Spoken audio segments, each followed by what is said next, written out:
नमस्कार। आकाश चक्र में आपका स्वागत है। जैसा कि आप जानते हैं कि इस वक्त हम चार धाम यात्रा पर हैं।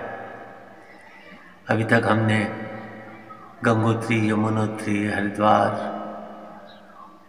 और बद्रीनाथ के दर्शन किए। इस एपिसोड में देखेंगे मानव, भारत की सीमा पर बसा अंतिम गांव, और उसके बाद देखेंगे रुद्रप्रयाग, जो कि अलकनंदा और मंदाकिनी का संगम होता है। तो देखते रहिए आकाश चक्र। नमस्कार। बद्रीनाथ से निकलने के बाद हम भारत के अंतिम गांव माना की ओर निकल पड़े, जो कि बद्रीनाथ से तकरीबन 3.5-4 किलोमीटर दूरी और ऊंचाई पर स्थित है। पौराणिक काल में यह गांव मणिभद्र नाम से मशहूर था। सफर काफी सुहाना था।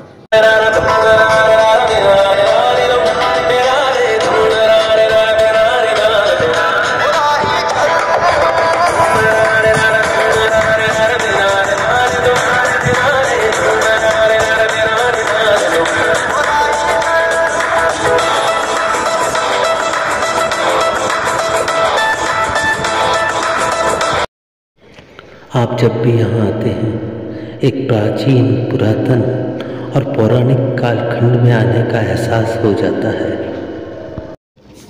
कहते हैं यहाँ जो भी आता है उसकी गरीबी दूर हो जाती है। यह शिव की नगरी है।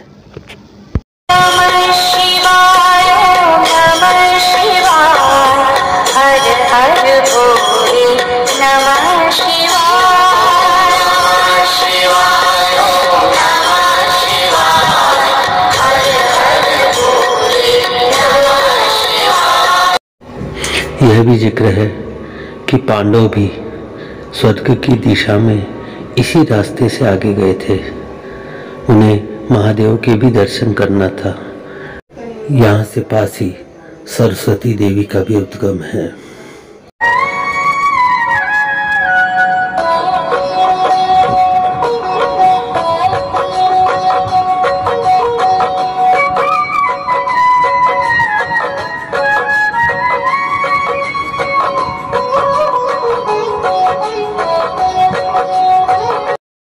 तकरीबन 400 मीटर की ऊंचाई से तीव्र गति से सरस्वती देवी नीचे उतरती है।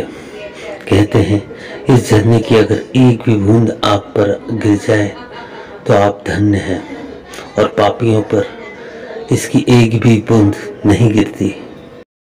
इसी दृश्य को देखने के लिए यहाँ हर साल लाखों सैलानी आते हैं।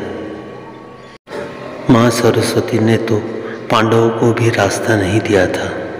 आखिर भीम ने 2 शिलाएं डालकर यहाँ पर पुल बनाया था। वो पुल आज भी है। कई पुराणों के रचयिता वेद व्यास जी भी जब श्री गणेश को लेकर यहाँ महाभारत लिख रहे थे, तब भी सरस्वती देवी की कलकल शुरू थी। आखिर वेद व्यास जी ने उन्हें शाप दिया कि इसके आगे उसे कोई नहीं सुन पाएगा। माँ सरस्वती कुछ देर आगे गई और फिर धीरे से लुप्त हो गई। उसका लुप्त स्थान यहाँ से तकरीबन 1 किलोमीटर दूर पर है।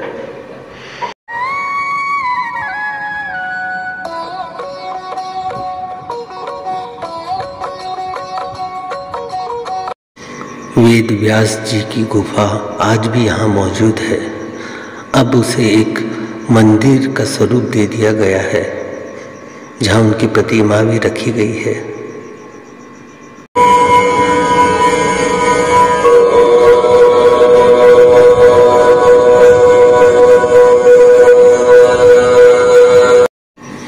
श्री गणेश जी की गुफा और सरस्वती देवी का मंदिर भी यहाँ पर है। बद्रीनाथ आने वाला हर श्रद्धालु यहाँ अवश्य आता है, आना भी चाहिए। यहाँ से हम निकले रुद्रप्रयाग के लिए। मकसद था शाम 3-4 बजे के पहले पहुँचना।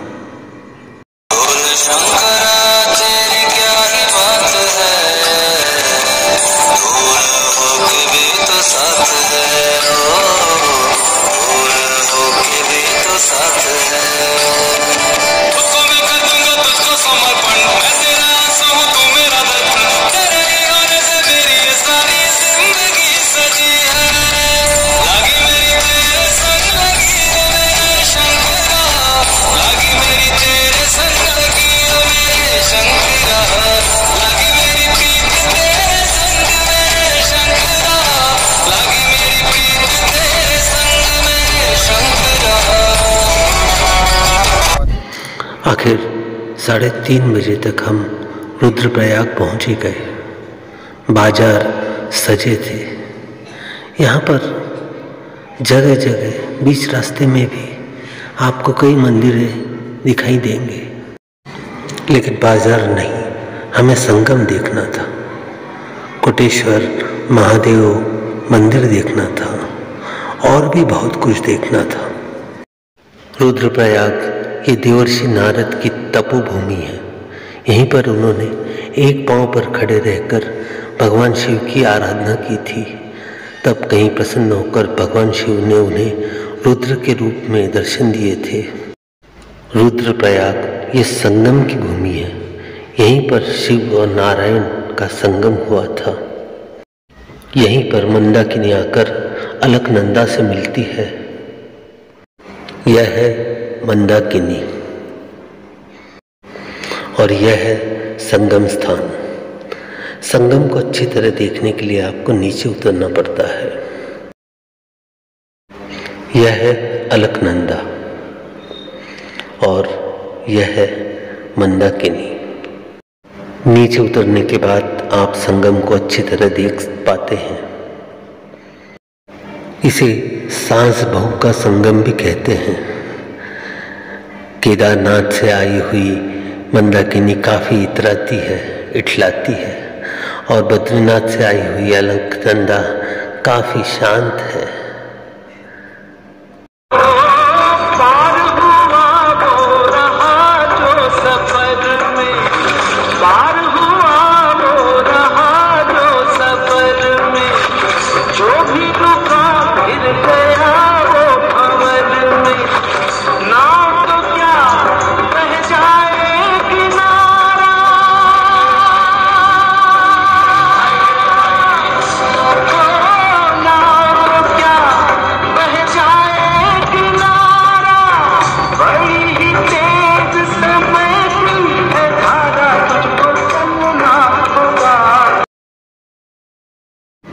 संगम स्थान पर आपको महागंगा की एक सुंदर मूर्ति दिखेगी।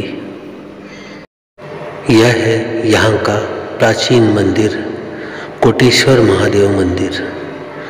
इसकी रचना हूबहू केदारनाथ के मंदिर से काफ़ी मिलती है।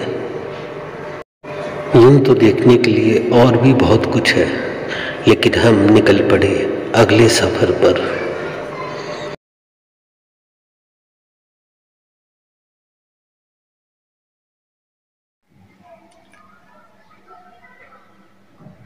तो कैसा लगा ये सफ़र, ये धार्मिक या आध्यात्मिक यात्रा? उम्मीद है आपको पसंद आई होगी, और अगर ना भी आई हो तो अपनी प्रतिक्रियाएं हमें ज़रूर लिख कर भेजें। ईमेल करें, फ़ोन करें। हमारे फ़ोन नंबर स्क्रीन पर दिख ही रहे। आपकी प्रतिक्रियाओं का हमें हमेशा ही इंतज़ार रहता है। उत्तराखंड में चार धाम करते करते कई ऐसे और भी तीर्थ हैं जिनका पौराणिक महत्व काफ़ी ज़्यादा है। कई बार तो चार धामों से भी ज़्यादा है। ऐसे कुछ क्षेत्र को लेने का प्रयास हमने इस एपिसोड में किया है, और अगले भी एपिसोड में हम ऐसी दो क्षेत्र लेंगे।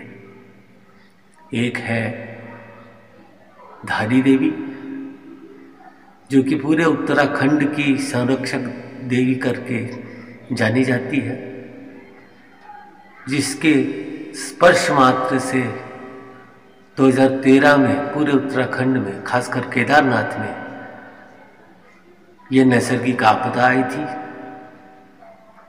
उसका क्या महत्व है उत्तराखंड के लिए, उसके बारे में भी हम जानेंगे।